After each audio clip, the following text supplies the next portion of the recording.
亲爱的朋友们，欢迎来到微光夜读。我要结婚了，希望你能来，哪怕你是来报复我也行。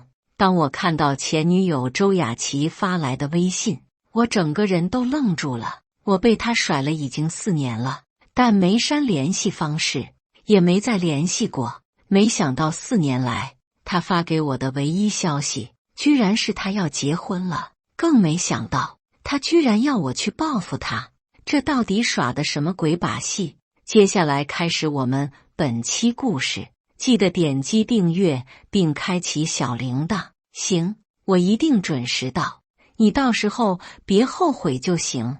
我先给朋友张伟发信息确认后，才回复了周雅琪。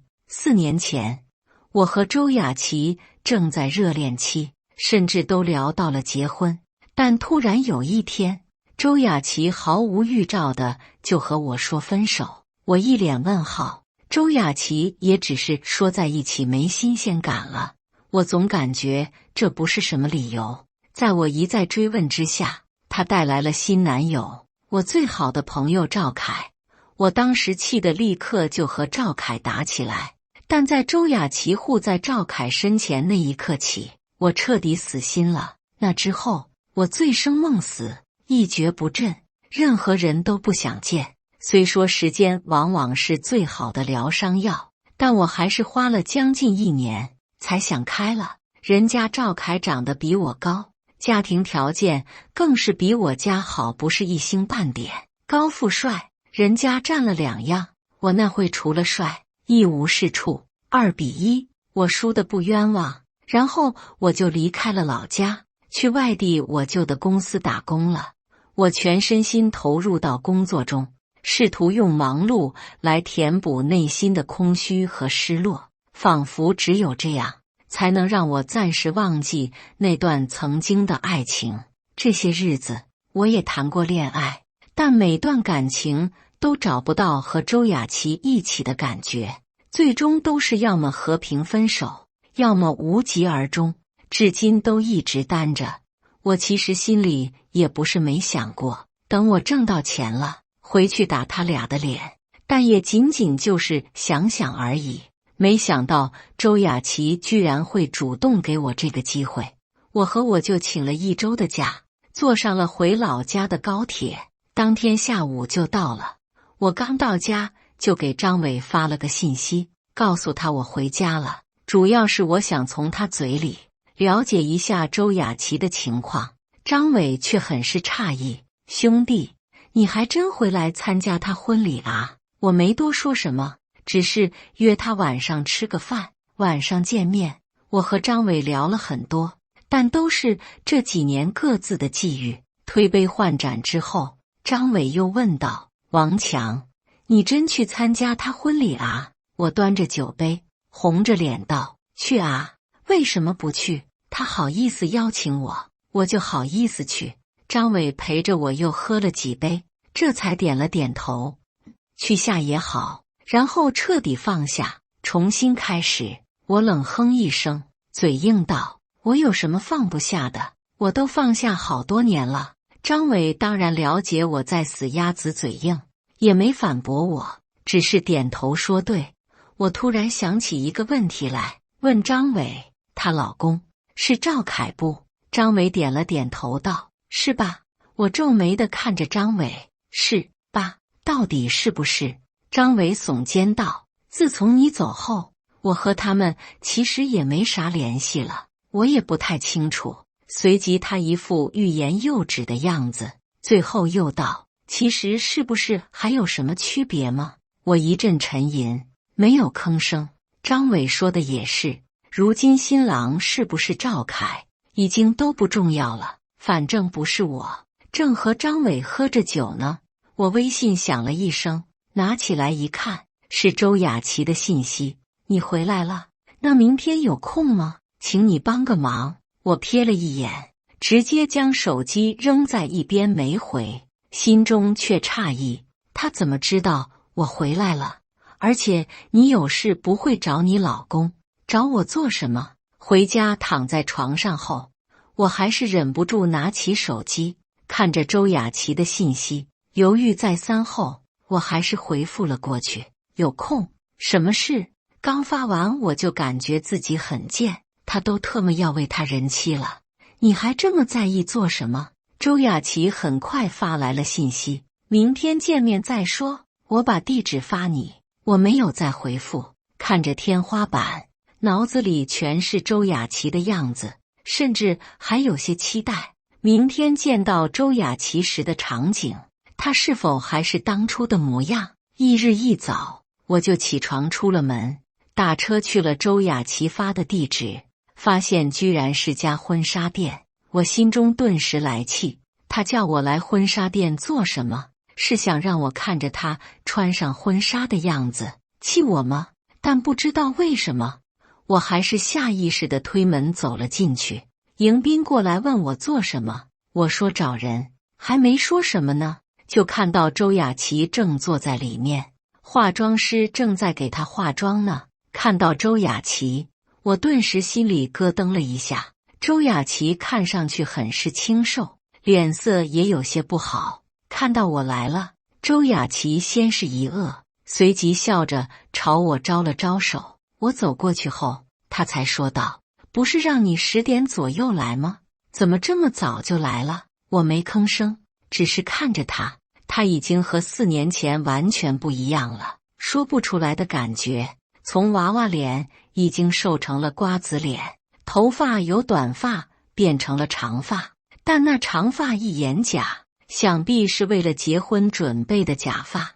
周雅琪见我没说话，让我先坐一会，等她化完妆的。我搬了张凳子坐在一旁，就这么看着化妆师给她上妆。我突然想到了什么，立刻问道：不是后天才结婚吗？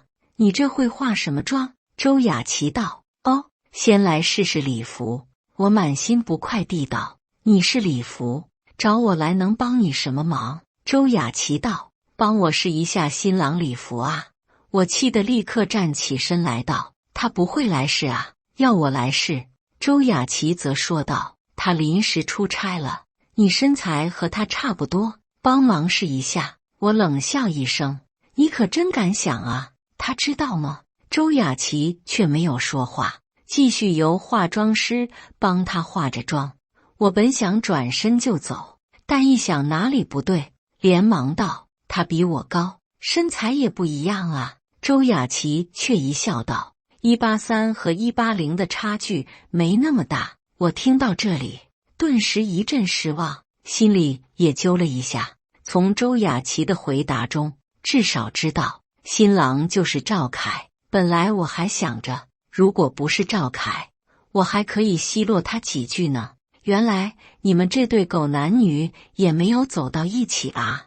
赵凯家条件那么好，你这是又攀上别的高枝了啊！没想到说这些话的机会，周雅琪都没有给我。周雅琪见我没吭声，这时一叹道：你要实在不愿意，那就算了。我却立刻说：行啊，没问题。谁说我不愿意？我当时龌龊的在想，你赵凯老婆是我玩剩下的，现在新郎服也是我穿过的，我有什么不乐意的？虽然实际上可能改变不了什么，但我至少心里痛快。婚纱店的店员带着我去挑选礼服，换了几套后，终于穿上了一套贴身的。看着镜子里的自己，我自己都忍不住有些惊叹，感觉自己这辈子都没这么帅过。这身礼服就好像是为我量身定制的一样，是那么的合体贴身。我盯着镜子左看右看，心里却是在想着，一会走出换衣间，周雅琪会是什么表情？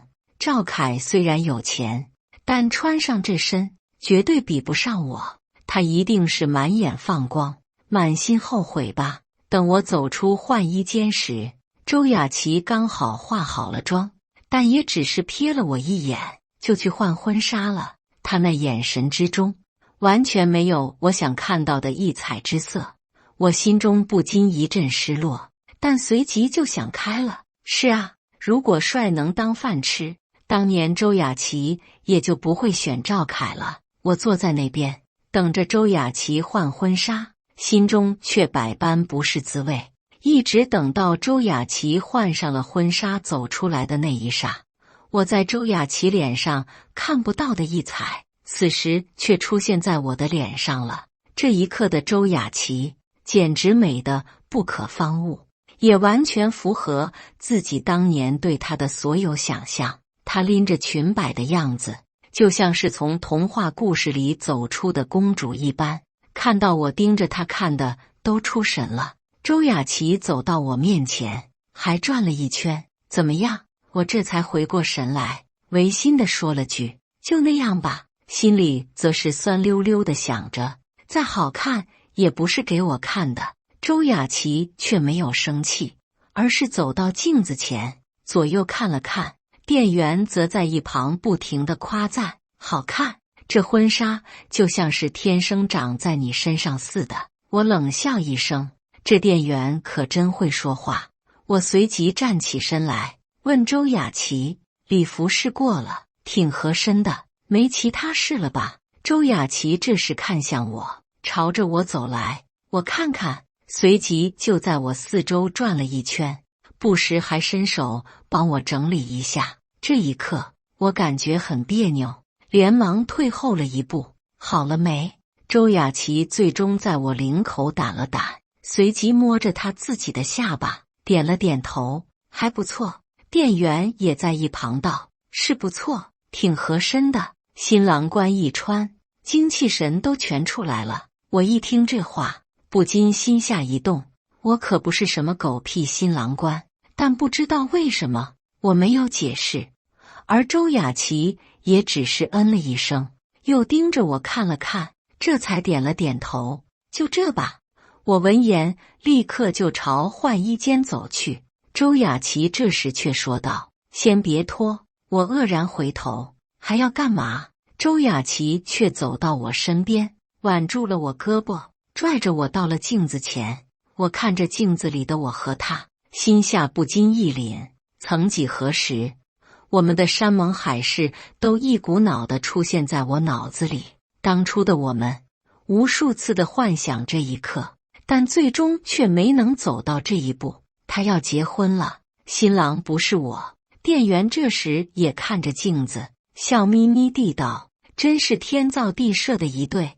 我喉咙动了一下，我们不是。周雅琪这时却道：拍张照吧。我诧异地看向他：啊，拍照？周雅琪也看向我：留个恋嘛。我居然没拒绝，鬼使神差地答应了。是啊，虽然做不了夫妻，拍个照片，留个恋也好。新郎，往新娘那边靠靠，离那么远做什么？新娘脸上笑得再开点，头可以靠在新郎肩上。新郎，你可以搂着你的新娘。新娘，你的手。当我和周雅琪站在照相机前，听着摄影师的要求，摆着造型，听摄影师一句句的称呼我为新郎，我心中一阵涟漪，仿佛有那么一刻，就好像我真的是周雅琪的新郎一般。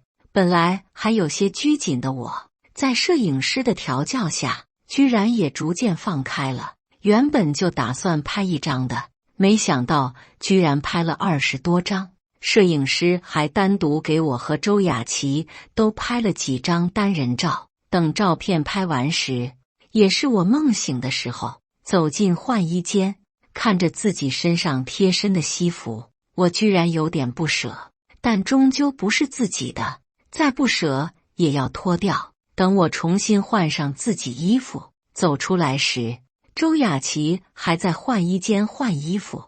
我原本打算直接走人的，不想店员却和我说：新娘让你等她一会。我无奈又坐在那边等，心里却是百般滋味，甚至不明白自己坐在这干嘛。我不是回来报复周雅琪的吗？现在怎么感觉自己已经完全在跟着周雅琪的节奏在走啊？是她报复我，还是我报复她啊？想到这里，我还是起身离开了。有些事过去了就过去了，有些人你终究是留不住。没想到我还没走到路口，就听身后响起了周雅琪的声音：“王强，等一下。”我回头看着已经换上便服的周雅琪，不禁眉头一皱道：“还有什么事？”周雅琪虽然换了便服，但脸上的妆却没卸，朝着我一笑道：“谢谢你。”我一耸肩道：“没什么，没事，我就先走了。”周雅琪却说道：“这都中午了，我请你吃个饭吧。”我忙道：“不用。”周雅琪却走到了我身边道：“就吃个饭而已。”我还是拒绝道：“真不用，我家里有饭吃。”周雅琪还是笑着道：“你怕我吃了你啊？”我冷哼道：“我怕个屁啊！”周雅琪立刻道：“那你就跟我来。”我想也不想，来就来，怕你啊！不想周雅琪这时掏出了车钥匙，递给我：“你开车。”我看着车钥匙，不禁眉头一皱。雅迪2轮电动车。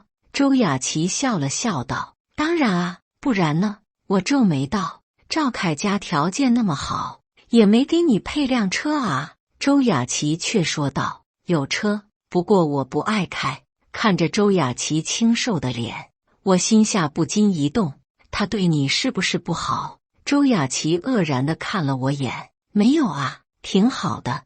为什么这么问？”随即没等我说话，立刻一笑道：“有4轮的，就不能骑2轮的啊？”我却说道：“不是这个，你看你瘦的。”周雅琪脸色微微一动，随即一笑道：“我减肥吗？怕穿不上婚纱。”我又说道：“还有，结婚是礼服这么大事，后天都结婚了，他还出差，真这么忙？”周雅琪又是一笑道：“他爸公司业务多，他帮他爸之后，整天都忙得不行。”我见自己说一句，周雅琪就替赵凯解释一句，心中顿时很不是滋味，令我不自觉地想到那天我要打赵凯时，他护在他身前的样子。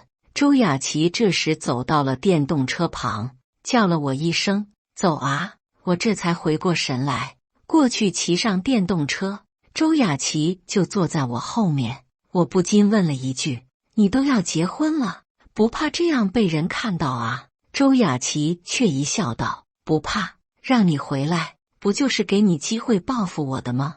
这不就是机会？”他不提这话，我都快忘记这话了。虽然心中有气，有不甘，也有不舍，但也许我压根就没想过真的要报复他吧。骑上车，周雅琪的手有些拘谨地拉着我的衣服。4年前，我也是这么拖着他，满世界的乱跑，他都是在后面紧紧地抱着我的腰。我不知道他此时是什么心态，有没有想过以前，但这一刻我感觉眼睛一红，鼻子酸溜溜的。就在这个时候，周雅琪说了一句：“就前面那边停。”我看了一眼，那家有意思茶餐馆居然还在。当年我和周雅琪就是在这里确定恋爱关系的。我心下不禁一阵悸动，周雅琪是不可能不记得的。她故意带自己来这边吃饭，打的什么鬼主意？我停好车后问了一句：“再有意思吃？”周雅琪在身后道：“不喜欢，那换一家也行。”我心中一动，随即嘟囔道：“就这吧，在哪吃都一样。”等驾好车子，走进有意思后，却发现这里已经重新翻新过了。之前我和周雅琪总坐的那张桌子也换了布局。我突然有了一种物是人非的感觉。是啊，山盟海誓的恋人都会变，这世上还有什么会一成不变呢？我随便找了一个位置坐下，周雅琪却直接走到了点吧台，点了几样东西后，他这才拿着餐牌号走了过来，坐在我对面。周雅琪看了我一眼，笑了笑道：“好久没来这家吃了。”我嗯了一声，没说话，只是双眼无神地看着窗外。周雅琪这时又说道：“你这次回来待几天？”我有口无心地说着：“请了1周假，等假期结束就回去。”周雅琪微微点了点头：“你谈女朋友了吗？”我听到这话，这才转头看向周雅琪，谈了，也快结婚了。周雅琪的眼神顿时一动，随即笑着点了点头道：“蛮好的。”我却不禁冷笑道：“当然好了，你难道还希望我为你守身如玉啊？”周雅琪脸上依然还是笑了笑：“当然不可能啊，怎么这次没带他一起回来啊？”我一耸肩，满嘴胡诌道：“他是个外企高管，没那么多时间。”周雅琪盯着我看了许久，这才道：“哦，外企高管啊，怎么从来没见你朋友圈里拍过他？”我一听这话，顿时一凛：“是啊，我们没有互删好友。周雅琪是一直有我微信的，我朋友圈也从来没屏蔽过他。要是我真谈了个女朋友，怎么可能会不发朋友圈？”但我嘴上还在抢辩道：“我又不喜欢撒狗粮，发什么朋友圈？”虽然这么说，但我知道理由很牵强，而且我本来也想问，你不也没发过关于赵凯的朋友圈吗？但我怕他知道我一直在关注他，就没问。好在这时服务员端着餐品上桌了，暂时化解了我的尴尬。等服务员走后，我怕周雅琪继续问女朋友的事，我立刻转移话题，看着他的假发道：“你这假发戴着不难受啊？”周雅琪一听我这话，面色顿时一变，但很快回复了原样：“就是因为难受，我才熟悉一下，省得后天婚礼时不舒服啊。”我哦了一声，这时看着桌上的餐饮，居然都是我喜欢吃的，我不禁心下一动。这都几年过去了，这家有意思的餐牌居然还是这么一套。周雅琪也还记得自己喜欢吃什么。抬头看了眼周雅琪后，我欲言又止，还有什么好说的？就算记得，不也正常吗？这会已经快12点了，我也的确有些饿了，拿起筷子就吃了起来。不过我看周雅琪虽然也点了一份她喜欢吃的意面，却好像没什么胃口。我不禁眉头一皱道：“已经很瘦了，没必要再减肥了，还不吃？”周雅琪却笑了笑道：“我在婚纱店的时候吃过一个蛋糕，还不饿。”我点了点头，继续埋头吃着猪排饭。也不知道是不是因为自己心情的原因，虽然餐品一样，但口味好像没以前好。我正吃着，总感觉周雅琪正在盯着我看，一抬头，周雅琪立刻就避开我的眼神道：“我去趟洗手间。”说完也没等我说话，起身就朝卫生间方向走了过去。我看着周雅琪的背影，心中一阵唏嘘。以前我和她来这边吃饭，每次她要去洗手间，都必须我陪着一起去，在外面等她。如今她已经不需要了，也可能完全不记得了。想到这里，我不禁一阵苦笑。就算记得，又能如何？我不再多想，三下五除二的将饭吃完。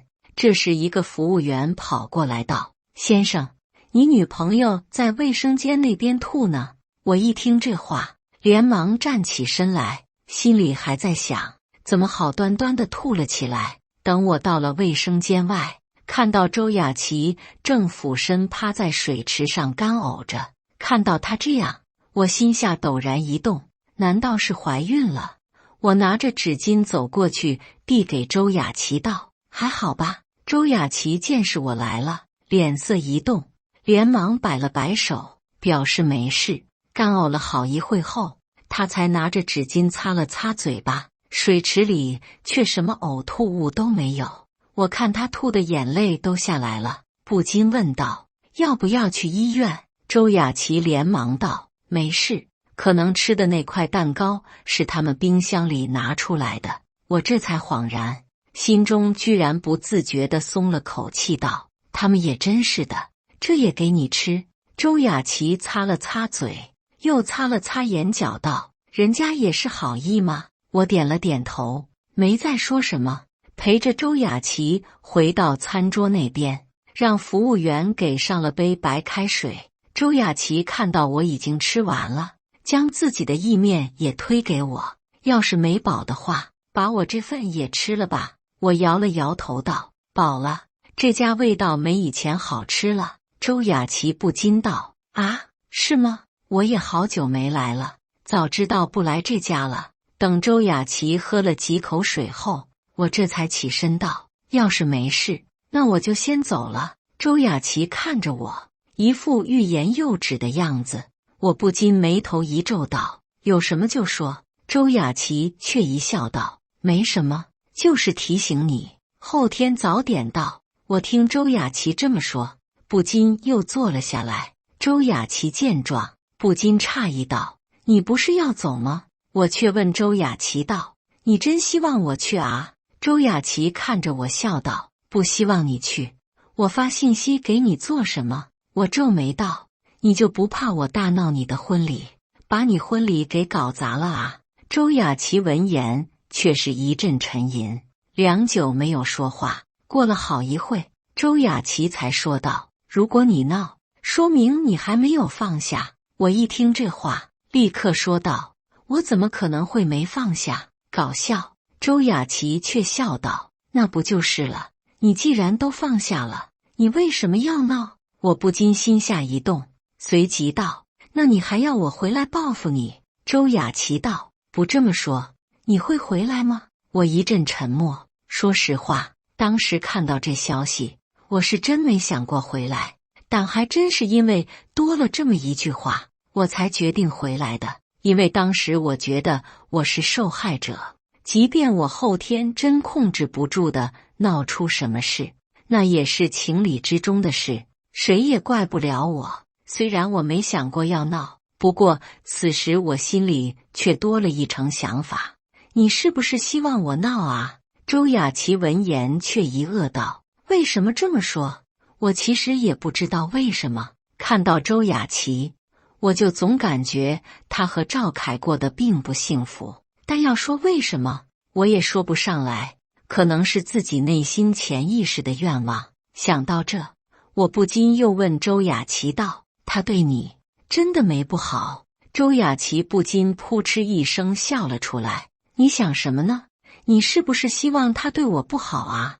我见自己心思被周雅琪看穿，顿时脸色一变，好像自己就是个小丑一样。我连忙起身道：我回家了。周雅琪这次没有留我，也没说话，只是目送着我离开了。我出门也没打车，徒步往家走去，想要散散心。说实话，周雅琪最后那句话有点刺痛我了，但是仔细一想，是啊，人家都决定结婚了，你总乱想些什么东西？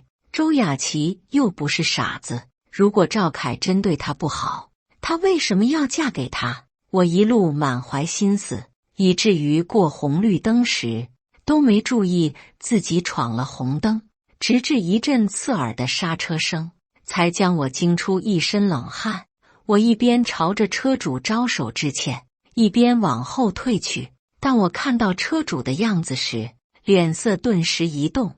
车里坐着的不是别人，正是周雅琪后天就要嫁的老公赵凯，而副驾驶上坐着的妙龄女郎，我居然也认识，是赵凯之前的女朋友黄丽。赵凯显然也是认出了我，一脸吃惊地看着我。我看到他这神色，又看到他副驾驶的女人，顿时心下一动，这家伙哪是出差啊？肯定是和前女友旧情复燃了啊！想到这，我立刻冲了上去，想要打开赵凯的车门问清楚，不想赵凯却一脚油门窜了出去。我看着赵凯的车，捏紧了拳头，是礼服没时间，却去陪前女友。他还记得自己后天要结婚了吗？我拿出手机，想要给周雅琪打电话，但又感觉没什么好说的。自己只是看到了赵凯，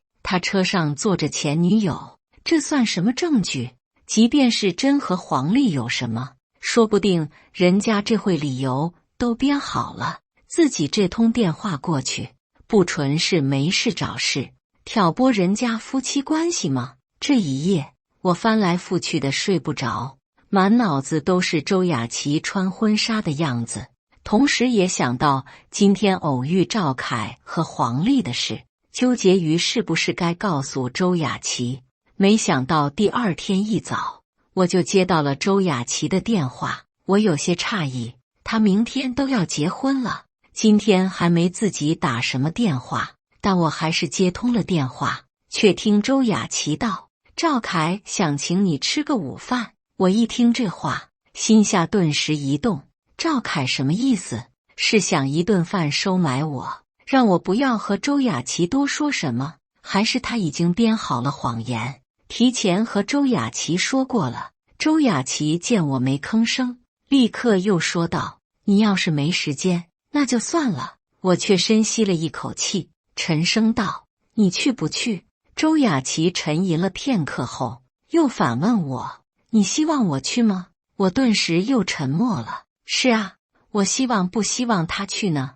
周雅琪却又说道：“赵凯说了，是我们一起请你吃午饭，你要是不想见我，我就不去。”我又深深吸了口气道：“行吧，地址发我，我准时到。”周雅琪那边犹豫了一下，不知道是不是因为我没有准确的说要不要他去，但最终他还是应了一声，随即挂了电话。片刻后，地址发了过来。中午，我准时到了饭店，去了包间。包间的门是开着的，刚到门口，就看到赵凯和周雅琪已经坐在那等着了。看到我来了，赵凯脸色显然有些慌乱，但很快就恢复了。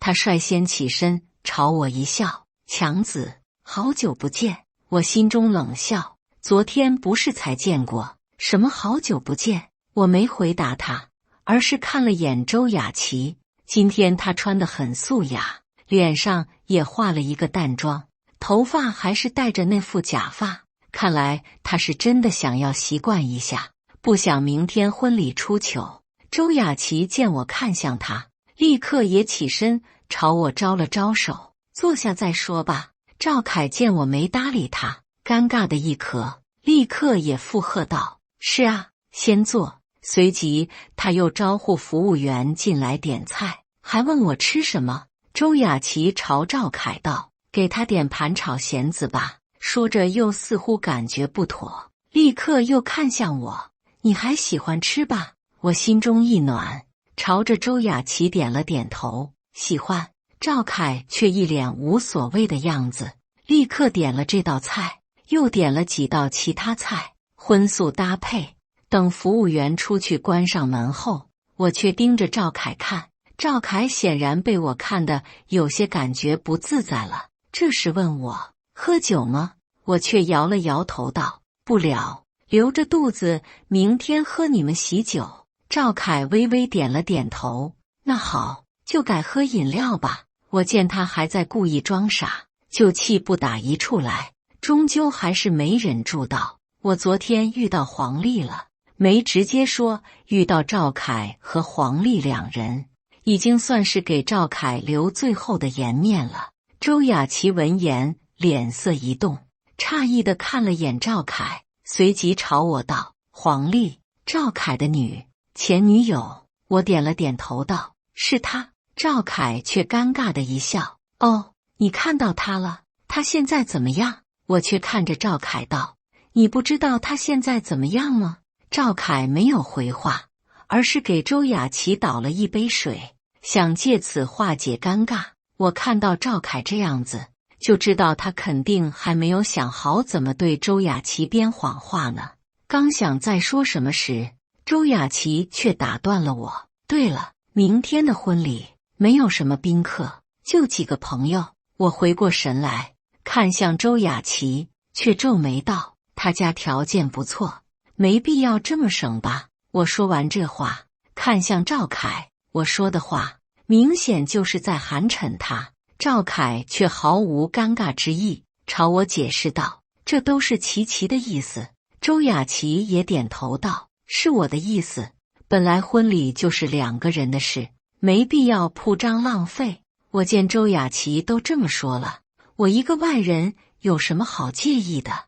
这时正好服务员也过来上菜，正好打断了我们的谈话。赵凯连忙拿起筷子朝我道：“出去几年，很久没尝过家乡的味道了吧？尝尝。”我看了看赵凯，又看了看周雅琪，心中一叹，暗道我在这下什么心呢？我索性拿起筷子来，大快朵颐了起来，心里想着，本来我请了1周假，看来也没必要了。明天参加完他们婚礼，立刻就走。这时我又注意到，周雅琪虽然也拿着筷子，但几乎没怎么吃，而赵凯在那吃的比我还要欢。我顿时又气不打一处来了，刚想说什么，赵凯的电话就响了起来。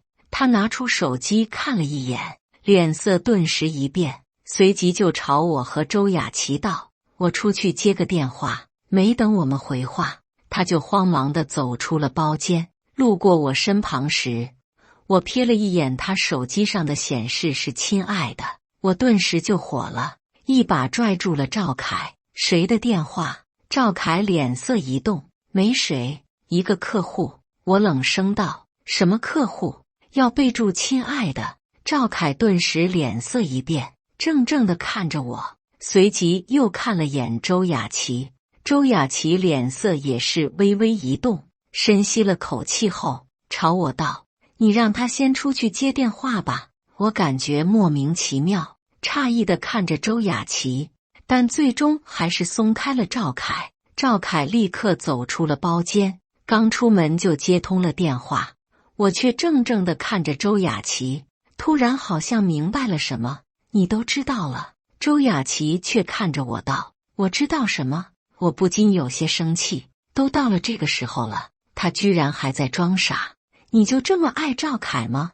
爱到可以这么卑微，任由他和前任还在藕断丝连，你都不管不顾的要嫁给他吗？周雅琪刚要说什么，这时却突然干呕了一声，随即他就立刻捂住嘴，朝着包间外跑去。我见状，心下不禁一动，怎么又要呕了？我连忙追了出去，却见赵凯正站在走廊另外一头，还在打着电话。我捏着拳头，很想上去给他一拳，但最终还是朝卫生间方向去了。刚到那边，就听到周雅琪还在干呕着，好像很是痛苦的样子。我不禁有些心疼，连忙过去拍了拍他的后背，到底怎么回事？还是去医院看看吧。周雅琪却摆摆手，对着水池干呕着，却和昨天一样，完全吐不出任何东西，只有酸水。我见状不禁道：“是不是怀孕了？”周雅琪没回答，又干呕了好一会，这才缓解了。我连忙递过纸巾，周雅琪擦了擦嘴和眼泪，朝着我一笑：“别瞎说。”我还想说什么的时候，却见周雅琪突然一晃，整个人就栽倒了。我吓了一跳，连忙伸手想要去扶她，却已经来不及了。我一把拽住了她的假发，在她倒下时，假发也被拽掉了。我顿时震惊地站在原地，脑袋居然一片空白，看着地上的周雅琪，内心久久不能平息。周雅琪的假发之下，居然是一个光头。我的脑子里瞬间出现了无法的假设，却又不敢去确认。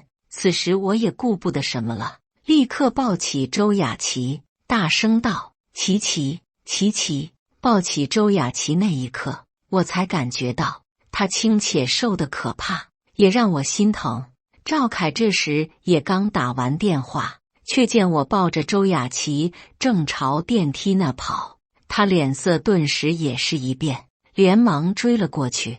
路过卫生间门口水池时，他捡起了周雅琪的长发。赵凯出门后，立刻将车开到了我和周雅琪面前，打开车窗，上车。我瞪了赵凯一眼，如果不是急着救周雅琪，我打死也不想上他的车。在车上，我紧紧地抱着周雅琪，不停地叫着她：“琪琪，琪琪，你坚持住！”赵凯一边开车，一边不时从后视镜里看一眼我俩。很快到了医院，我立刻抱着周雅琪去了急诊室。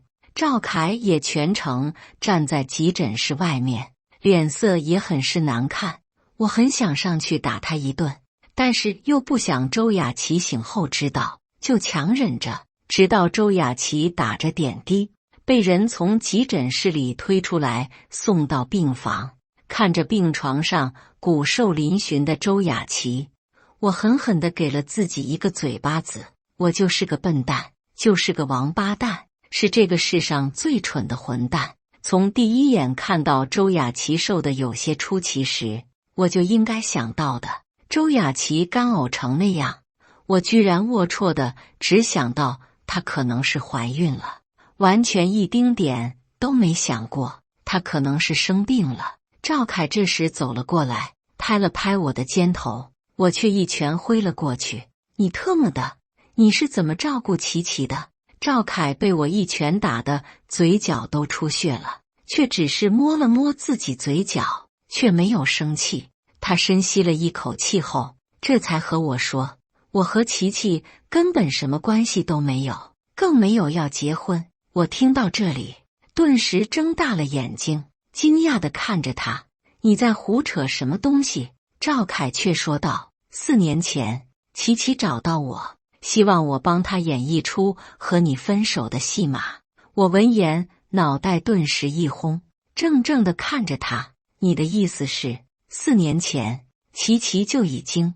赵凯点了点头道，是的，他发现时就已经是中晚期了，他不想拖累你，所以决定和你分手。但你一直追问原因，他没有办法之下才找我帮的这个忙。其实我和黄丽一直就没分手过，我们也打算结婚了。我顿时愣住了，脑袋一片空白，眼泪止不住地往下流。赵凯继续说道，这几年来琪琪一直都在努力化疗，坚持抗癌，而且一直都在关注着你，知道你也一直单身，本来都已经好转了，他还想着要过去找你，但不知为什么突然就又扩散了。医生说没有治疗的必要了，他这才想到骗你回来见最后一面，也完成他最后的心愿，就是和你拍一张婚纱照，然后明天再演绎出我逃婚的戏码，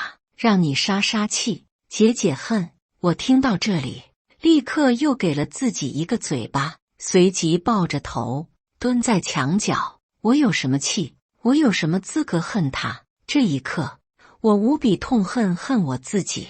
我恨我自己当初没有看出周雅琪的病情，我恨我自己没有看穿他和赵凯合谋骗我的把戏，我恨我自己这几年没有陪在周雅琪的身边，让他独自承受这一切。我宁愿躺在病床上的人是我，而不是我的琪琪。我一遍又一遍地抽着自己的嘴巴，感觉自己的无能。赵凯这时却朝我道，你不用这样，琪琪也不希望看到你这样。我听赵凯这么说，不禁抬起头看着他，我是不是特别废物，特别没用？赵凯却摇了摇头道，琪琪存心要瞒你，你不知道很正常，换作是我也一样。我却摇头道，不是，就是我没用，我废物。赵凯却喝道，王强，你要还是个男人，就振作起来，琪琪还没死呢，他不想看到你这样。我闻言顿时深吸了口气，随即站起身来，不错，琪琪还没死呢，他还有救，我必须要救他。说着，我立刻朝医生办公室跑去，进门就朝医生道，大夫，求求你，你救救他，他还年轻，他还不到30岁啊。说着，我就要给医生下跪，却被医生给拦住了。医生唏嘘道，你的心情我可以理解，如果他的癌细胞没有扩散，还有希望，但现在又扩散了，我们也爱莫能助。我却抓着医生的手道，一定还有办法的，肯定还有办法，是不是？医生却无情地摇了摇头，这种情况，我们建议也不用再接受治疗了，没必要再受这份罪了。等病人清醒后，你们可以带回去，完成他最后的心愿。要是他心情愉悦了，说不定还有什么奇迹呢。我一听这话，顿时想起了什么，立刻点头道：是的，肯定会发生奇迹的。等我走后，医生不禁摇了摇头，微微一叹，如果都靠奇迹，还要医生做什么？我回到病房，坐在周雅琪的病床边上，握着她的手，等着周雅琪醒过来。赵凯又过来劝慰了我几句，随即微叹一声，转身走开。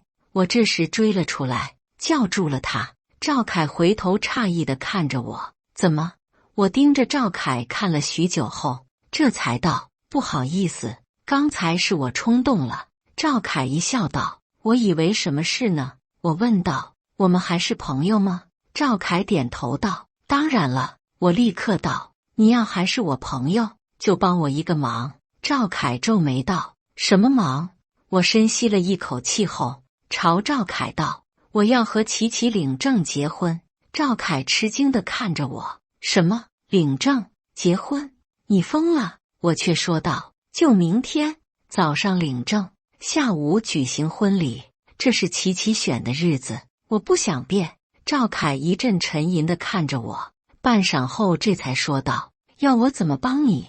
我说道：我需要一辆婚车，一个海边酒店。赵凯深吸一口气，点头道：我来办。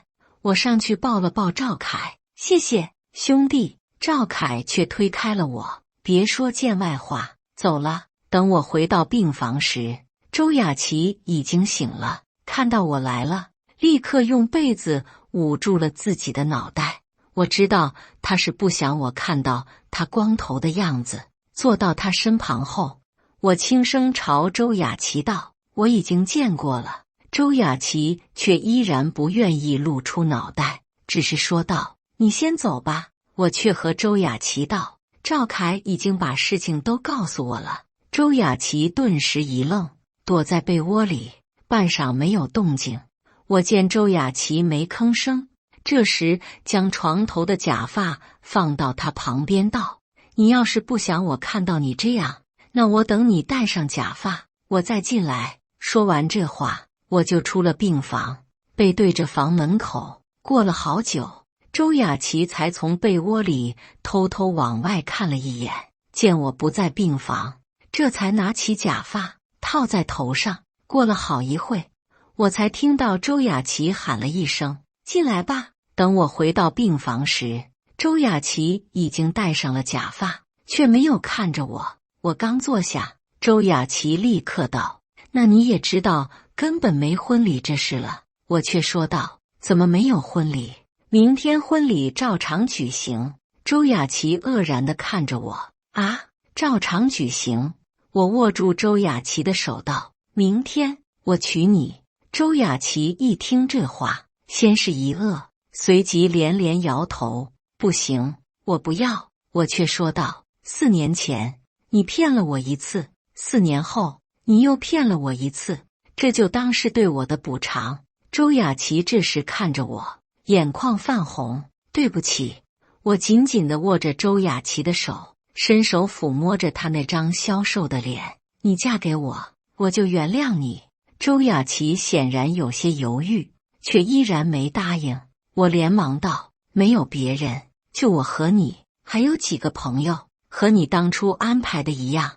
周雅琪忍着没让眼泪流下来，这才点了点头。好。我立刻又说：那就这么决定了，明早去民政局，下午举行婚礼。